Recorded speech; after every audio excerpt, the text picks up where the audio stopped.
A brunch without cocktails is there's no brunch.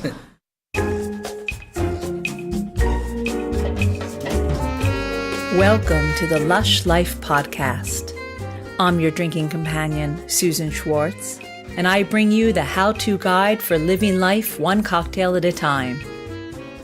Thanks to my mother's love of martinis, the first words I spoke were shaken, not stirred, and I've been obsessed by cocktails ever since. Together, we'll learn from bartenders, brand ambassadors, distillers, and others why certain drinks are popular in certain cultures, how to make the perfect old-fashioned, when to shake and when to stir, and so much more. Hear that sound? It's time to cozy up to the bar and let the fun begin. If our two guests had not met their first day in college, there would be no Epoca Espresso Bar and no episode this week. Julian Gutierrez assumed Nikol Cobo was French, so sat down next to her in class with a bonjour, and the rest is history. She's not, by the way, but still 3 years later, they're living in Cartagena and shaking up a mean Carajillo cocktail. Okay, so I'm originally from Barranquilla. I moved to New York I went to college there. That's where I met Nikol. My family is from Barranquilla, but we have businesses here in Cartagena. So I decided to come back to this town, right? I wanted to give it a chance, so I brought Nikol with me. We've been here for 3 years now. And we started the first Epoca Cafe a year ago. Okay. And Nikol, how did you get here? So I met Julian in college, and he was originally from Colombia and raised in Colombia, and we were living together for a while in New York, and then it came to be that he had to come back. His parents needed him back in Colombia, and he asked me, why don't you give Colombia a try? You know, you're originally Colombian, you were born there, give it a try. It's a different country from what it used to be. It's really has a lot going on right now, a lot of opportunity. So let's give it a try, and if not, well, we'll see what would happen. So then I said, okay.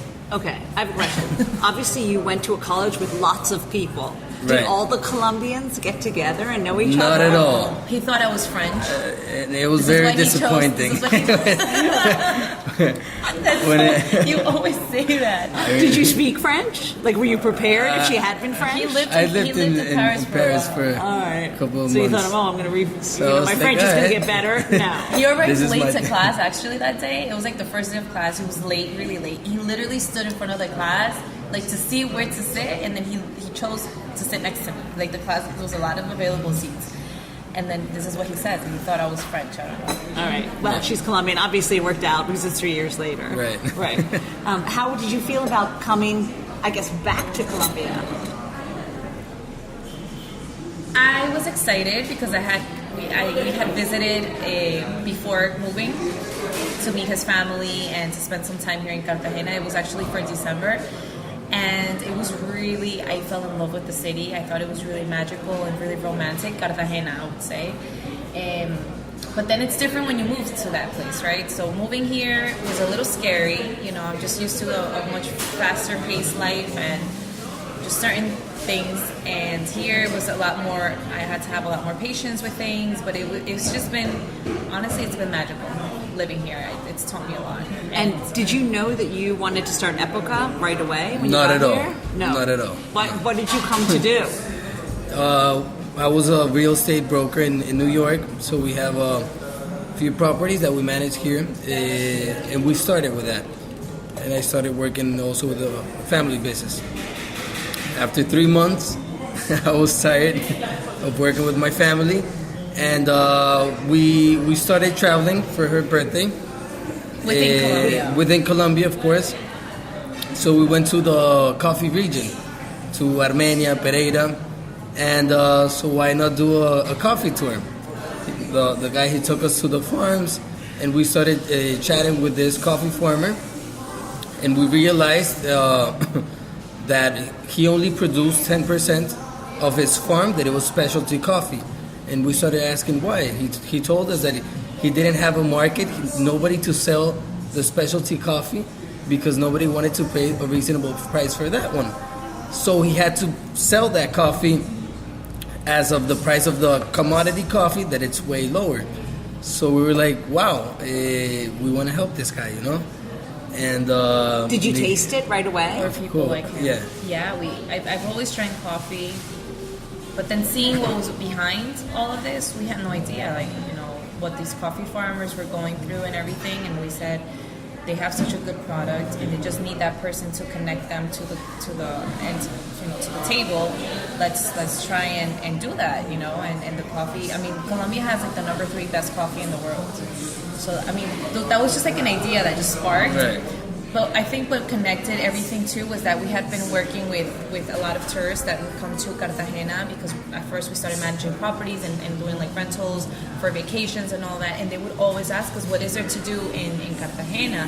So we would say, you know, there's these clubs, there's the really nice dinners at night, but then what is there to do in the daytime? We want to go to taste good coffee. We're in Colombia, and it was just like, where do you recommend them to go? There was nowhere. There was Juan Valdez, and I think that was it at the time.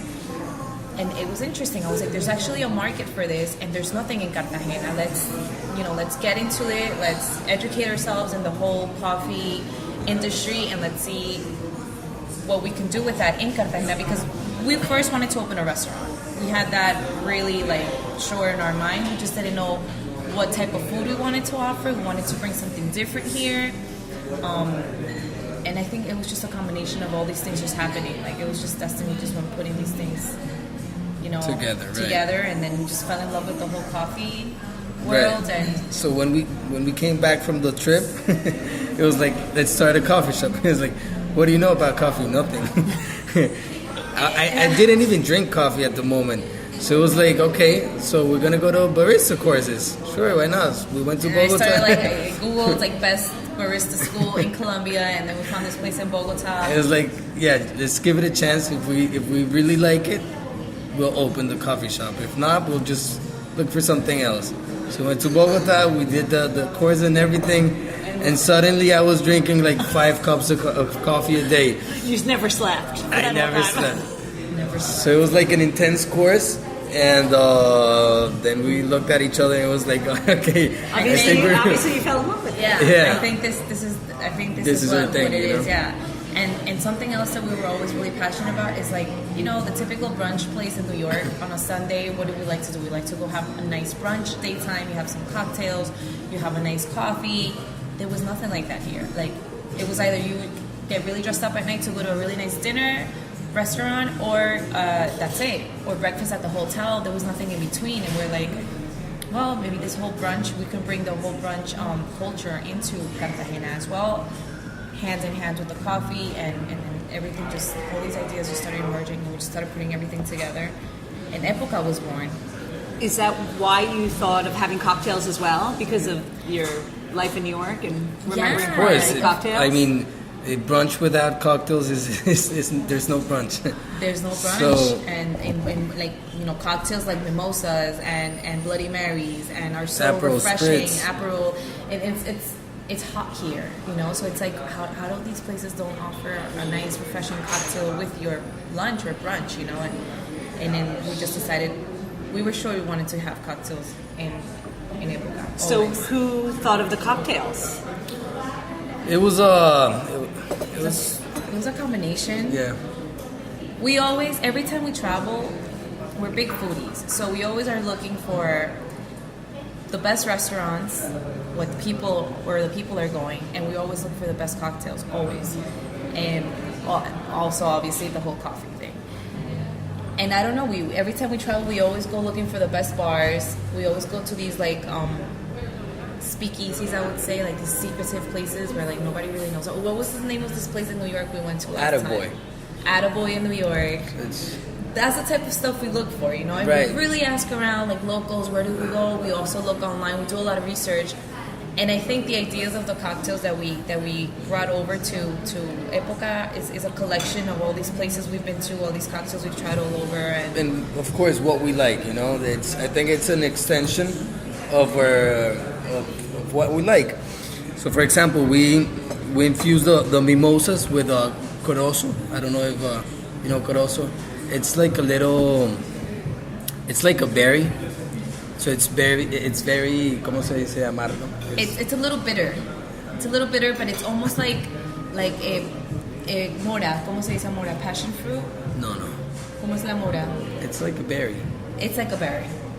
But it's only here in So the immediately Caribbean. you thought local. I'm bringing local Right. things. With a mix of what we've seen and tasted in other places.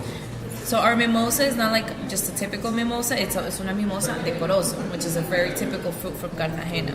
We have rosé mimosas, also with orange juice. We have obviously spicy mezcal. I lived in Mexico for 8 years, so we had to put in the mezcal and tequila.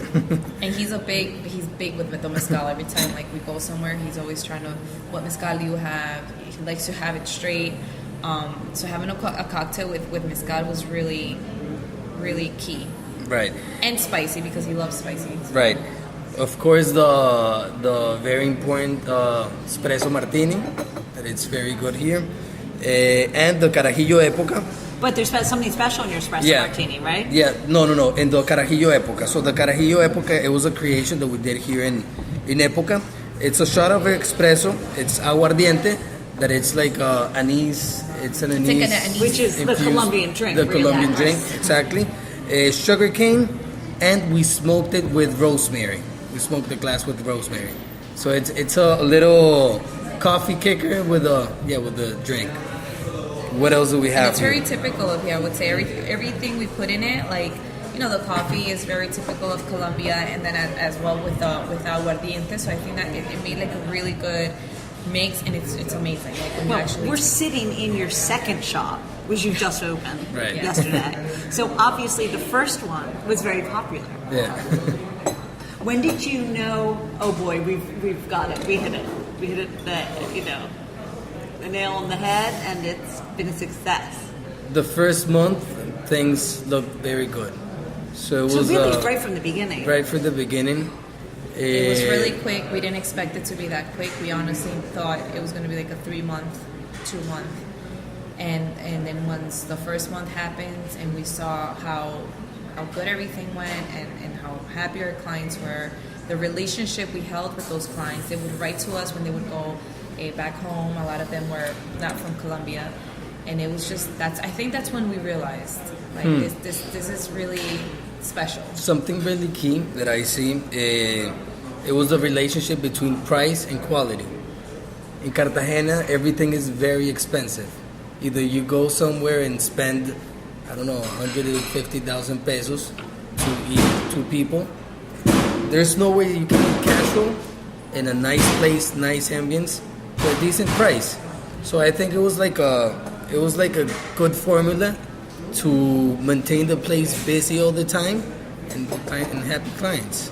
And we wanted something comfortable also, like, you know, Cartagena is a place where people walk around, they want to see the city, they want to see the sunset out on the wall, they're walking around really comfortable. We wanted something comfortable that you could feel okay coming in, no matter what you're wearing, no matter if you were just walking around throughout the whole city or you actually dressed up to go out, whatever. It was just open doors all day, everywhere.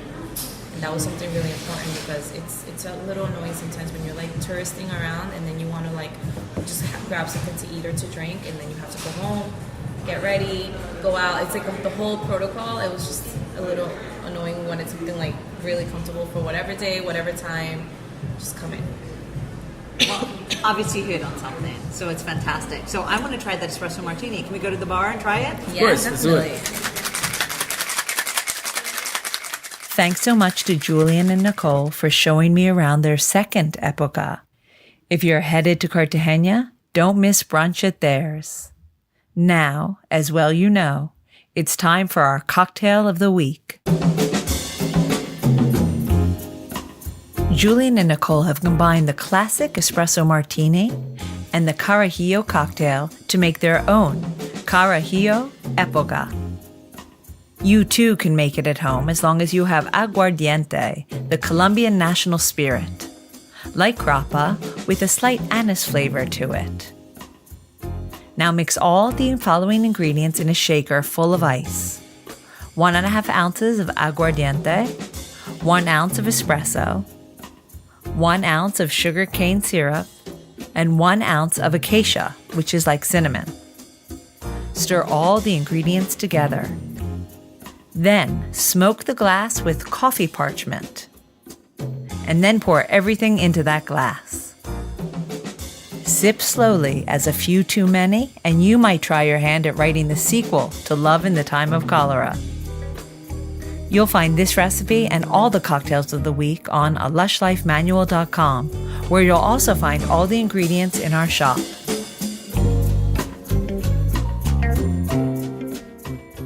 If you want to find out more about where to go in Cartagena, check out bestbitsworldwide.com's new post on the popular Colombian destination. Next time, we stay in Cartagena to meet a German who came on holiday and stayed to run the home of modern mixology Cartagena-style. Until next time, bottoms up. Thanks for listening to the Lush Life podcast, the sister of A Lush Life Manual. For more information and links to everything you heard, plus a bit more, please visit alushlifemanual.com. Always remember the wise words of Oscar Wilde. All things in moderation, including moderation. And always drink responsibly. Okay, I said that last part. Theme music is by Steven Shapiro and used with permission. Lush Life is produced by Terra, and I'm your hostess, Susan Schwartz. I'll see you at the bar.